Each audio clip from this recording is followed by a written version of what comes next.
एक नंबर में कैलाश विजयवर्गीय भारतीय जनता पार्टी के उम्मीदवार हैं और एक बहुत बड़ा नाम है भारतीय जनता पार्टी की राजनीति के उसमें, और वो यहाँ से उम्मीदवार को लेकर के आए और एक तरफा लोगों ने ये भी कहा है कि जीत सुनिश्चित है और लड़ाई टफ है। इस क्षेत्र की जनता के अंतर मन में जो सनातन प्रक्रिया चलती आई है, वहां पर कांग्रेस का वोट है और आस्थावादी वोट है, परिस्थितियों के अनुसार परिवर्तित होने वाला वोट नहीं, जिसे हम फ्लोटिंग वोट्स के नाम से जानते हैं। वो फ्लोटिंग वोट्स नहीं है कांग्रेस का। अब इस बदली हुई परिस्थिति में जो भारतीय जनता पार्टी को बहुमत प्राप्त हो रहा है, ये नई पीढ़ी का है और इस नई पीढ़ी के बहुमत को प्राप्त होने के साथ साथ सत्ता में रह करके बहुत सारी कामनाओं की एकजाई पूर्ति नहीं कर पाने का जो विक्षोभ है, वो भी समाज में अपना काम कर रहा है। नौजवानों में बेरोजगारी का मुद्दा जो है वो अपनी स्थिति रखा है। गृहस्थ सामान्य मध्यम वर्गीय के सामने जो मुद्दा आता है वो आता है महंगाई का। स्थिति विशेष में अब जनता जो है ये सब कुछ देखने सुनने और करने के बावजूद भी मौन है। जब उसका मौन टूटेगा तब रिजल्ट आएगा।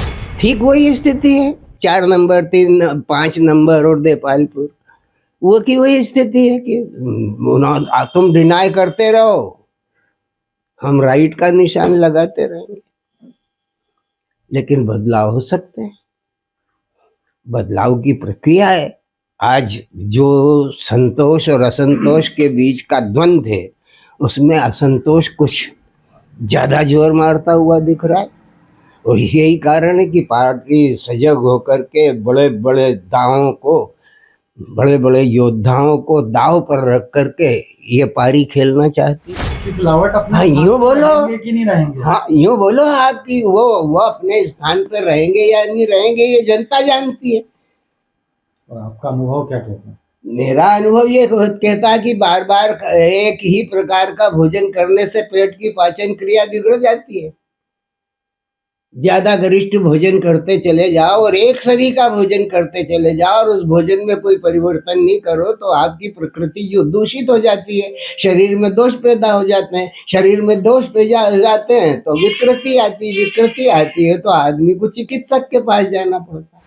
2 नंबर विधानसभा के अंतर्गत रमेश मेंदोला काफी सक्रियता के साथ अपना काम काज करते चले आए और उन्होंने वहां पर घरों घर अपना संपर्क स्थापित भी किया है और उनमें अपनी लोकप्रियता के आधार पर वो वहां पर लोकप्रिय सर्वप्रिय के रूप में जाने जाते हैं और लोगों ने उन्हें अपनी तरफ से एक अलंकरण भी दिया है और वो अलंकरण दादा दयालु का अलंकरण है।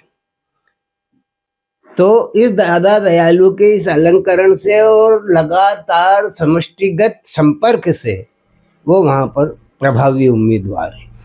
राव में हाउ हुए हाउ मुश्किल रहेगी राहुल बीजेपी के लिए। सरल तो कोई सीट नहीं है।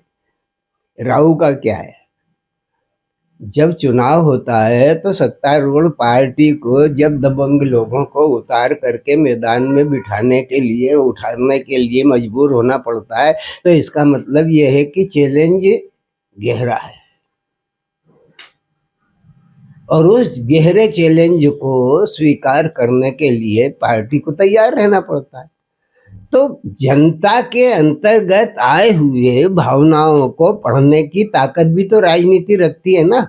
और जो आपने ही किया जब उसके सामने आता है, क्या तो जो सत्तारूढ़ पार्टी करेगी वही आएगा, जो किया है उसने ही किया है और किया है तो उसका शुभ अशुभ क्या है, फलाफल क्या है, ये उससे अच्छा कौन जानता है कर्ता से। 4 नंबर आसान होकर के भी आसान नहीं रहा क्योंकि क्षुब्ध मानसिकता और लगाव की राजनीति, अलगाव और लगाव की राजनीति, दोनों पक्ष काम कर रहे हैं। पार्टी के प्रति निष्ठावान कार्यकर्ता अपनी बात बोल करके चुप हो चुका है। उसने अपनी आवाज बुलंद की थी, उस आवाज को नहीं सुन करके उसमें संगठन ने अपनी ही आवाज को यथास्थिति रख दिया।